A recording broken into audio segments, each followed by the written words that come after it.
On this episode of Doing the Most, we've got to finish up that Oyster Stout mead. David and I began in my kitchen with a nice unveiling.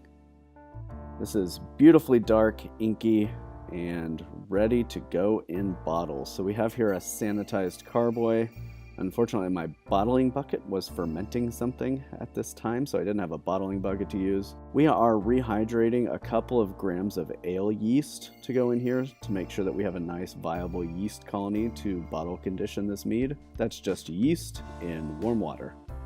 We are also going to add 5 ounces of dextrose. This is for the bottle conditioning, gives us some fermentable sugars, so you get a nice foamy carbonation on this mead. Funnel goes in, priming sugar goes in, and then we're gonna rack on top of that priming sugar, and the whirlpool action will make sure that it's mixed consistently throughout the entire batch.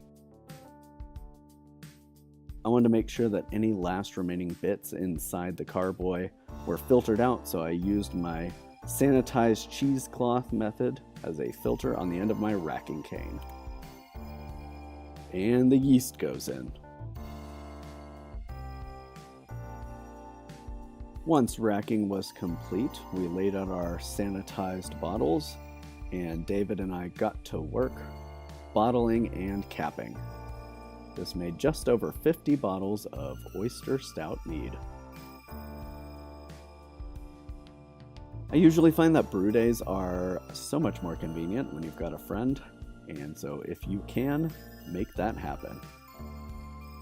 We pulled off a taste before the priming sugar went in, so he and I could take a taste of it.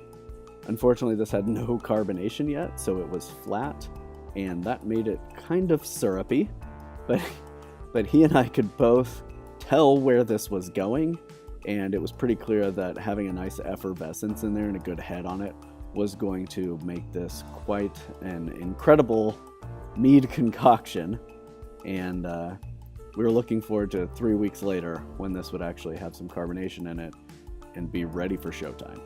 And just about a month later, it's ready to go. This pours like any rich dark stout you may be used to. Nice thick head on it that pretty much sits until the glass is empty. You can really smell the floral, briny, oceany, toffee kind of notes in it, just in the air around the glass. It really is a beautiful sort of concoction, a nice hybrid of beer and mead processes. The flavor initially is sour. That transitions to kind of a salt, brine, malty, and almost kind of bitter coffee flavor. And as soon as you exhale, all of those rich honey, toffee, caramel notes come out. It's really a hell of a thing. And I'm so happy with this that I've already grabbed the ingredients to make another batch. Looking forward to that. So I hope you'll brew this at home. Let us know how it came out for you. And of course, follow us on Instagram and Pinterest. You can find the recipe for this at doingthemost.org. Thank you as always for watching, and we'll see you next time.